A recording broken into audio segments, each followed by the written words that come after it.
Me? I've always loved porters.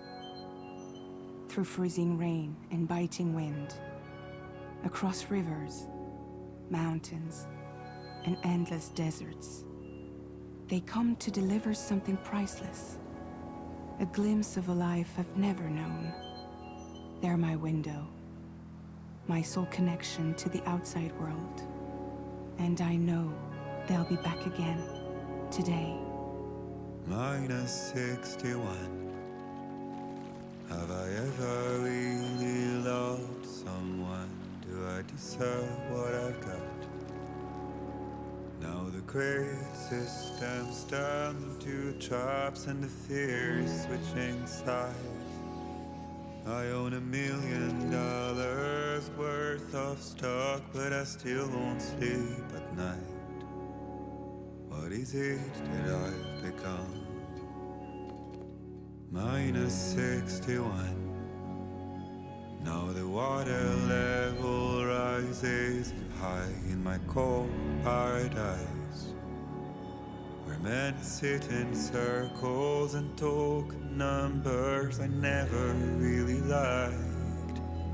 The way they think of life as some kind of gamble and watch the city drown. Where is it that I belong?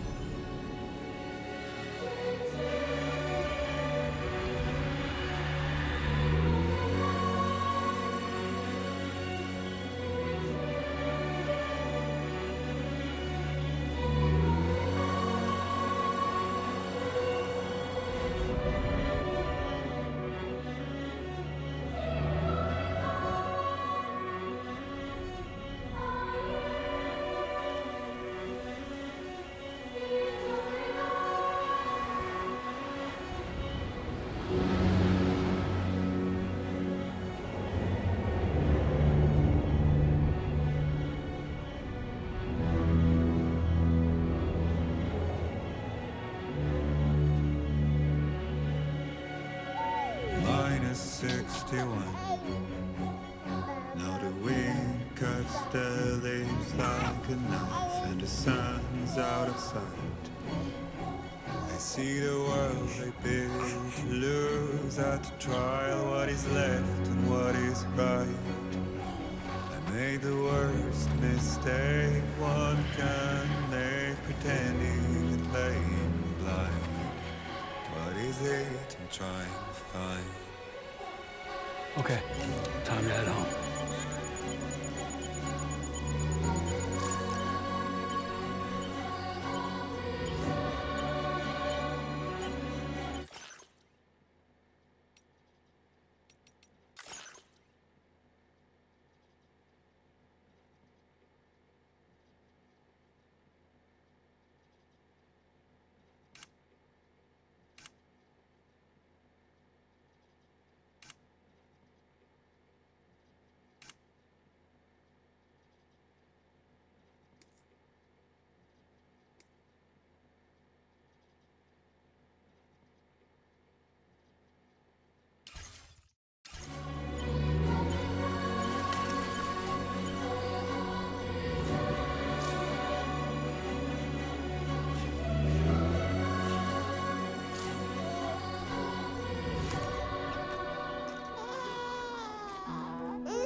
Well, now someone's in a good mood.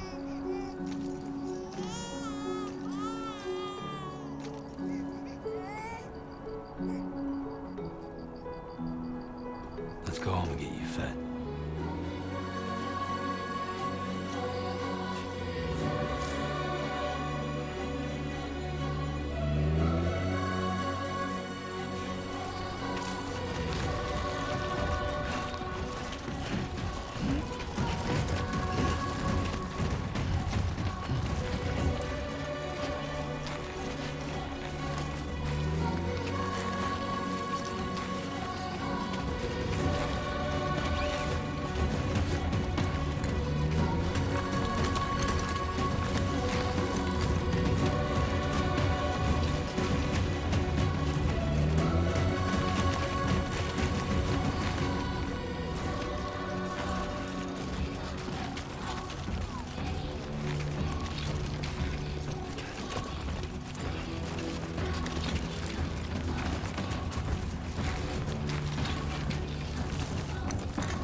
Let's head home before it gets dark.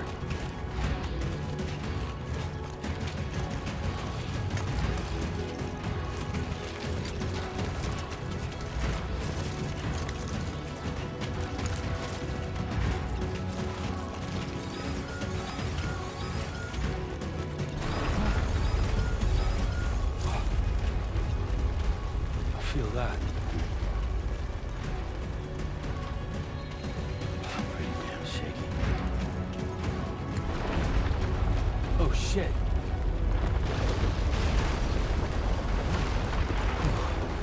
Easy now.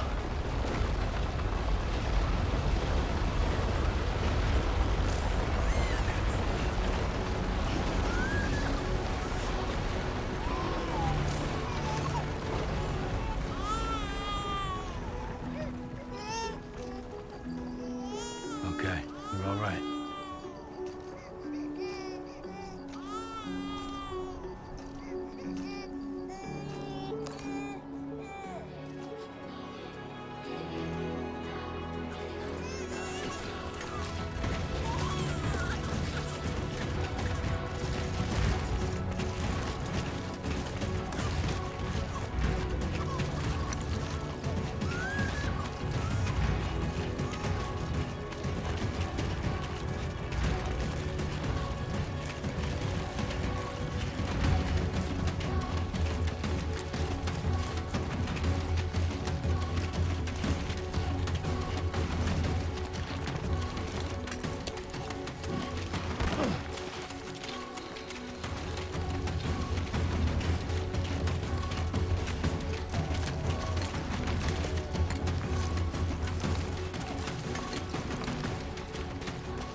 hear me?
Hey.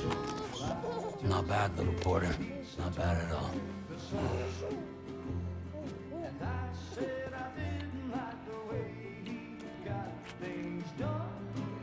Okay, Lou.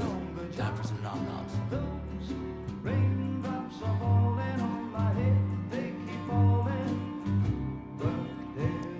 Come on, open up. There you go.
Who's there?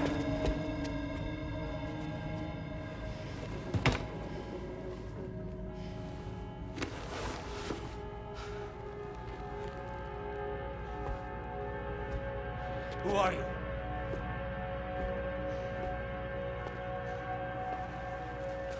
Fragile? Were you cooking? What are you doing here? I've been looking for you. Nothing's worrying me.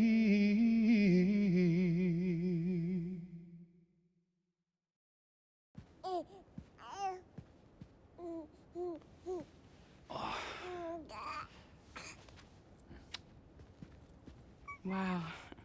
Lou's growing up fast.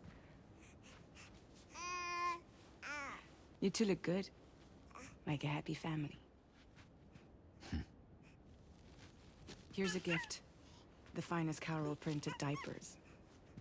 Thank God. How'd you track us down? Your neighbor got hooked up to the Carol network. Service now extends to the whole region. I let myself in with this. You can use Carol printers now too. I guess it's time we thought about moving. Maybe further south. You know, I'm surprised you used the front door for once. My jumping days are behind me. Overdoing it left me with some kind of syndrome. They call it jump shock.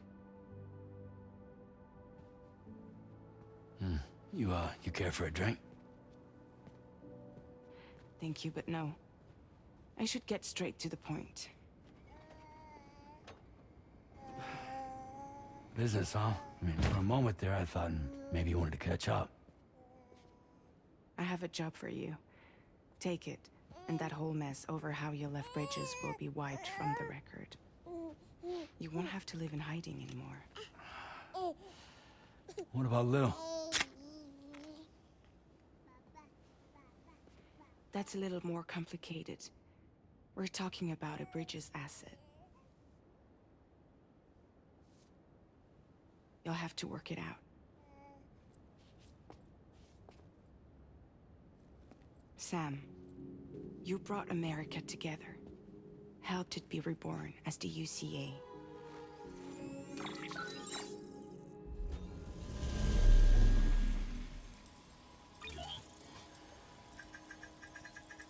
But I'm afraid that Death Stranding is far from over. Humanity is still in danger. Still on the brink of extinction. Don't act like you don't see it. A lot of things changed after you went off on your own. Especially within the UCA. Bridges no longer oversees the distribution network. They withdrew once things were up and running. So your friends and co-workers all went their separate ways. And that's not all. Die Hartman is not the president of the UCA anymore. In case you're wondering who's handling distribution now, A Pass 4000 has revolutionized the whole process. It utilizes the chiral network to manage and carry out deliveries. Within network coverage, there's no need to rely on human porters anymore. And no need for Fragile Express, of course. So after I closed up shop, I went and started a new group. One that handles work in regions outside the UCA. We decided to call ourselves Drawbridge. And we still require the services of human porters that can work outside the network. Preferably ones with dooms who can sense BTs. Sam, I'm asking you to go to Mexico. To extend the chiral network to the south. Just like you did when you went out west. You're asking, or is this coming from the UCA? Both. The UCA came to Drawbridge, and now I'm coming to you. So, what do you say?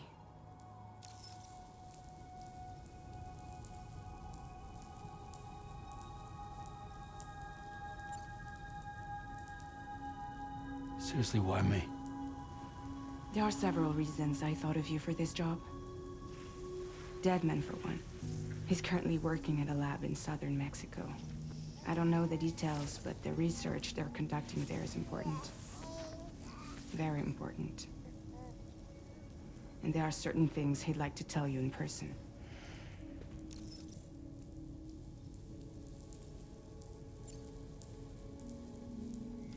Mexico has no shortage of beached things. Spirits of the dead washed up from the other side were stranded there just like everywhere else. Any human corpse that hasn't been properly disposed of will become a BT. And any living human that comes into contact with a BT will get dragged into the depths of the tar.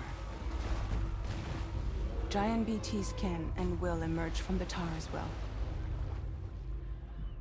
And if they succeed in consuming a living human being, they'll trigger a void out, destroying everything nearby in a massive explosion. Several Mexican cities were wiped off the map in this way. The survivors have since become divided and isolated. As most people cannot see BTs, they live in fear of them, and that fear has made them too terrified to venture outside.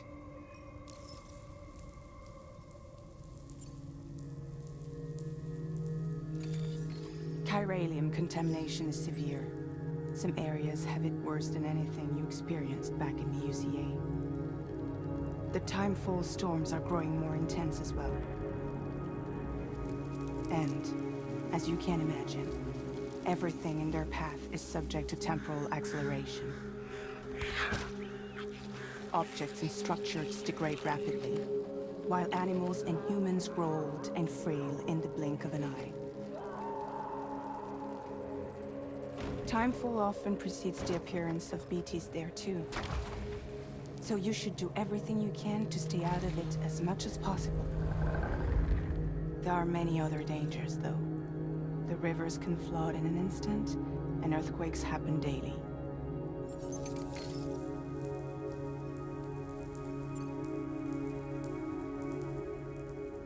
That was one reason. You got more? I do, and this one's serious. There is some BT territory near that lab I mentioned. They monitor the chiralium levels, and recently, they've observed unusual activity. The cause is still unclear, but they seem to think there's a good chance a massive BT is headed their way. And if they're right, then I want you there, ready to kill it before it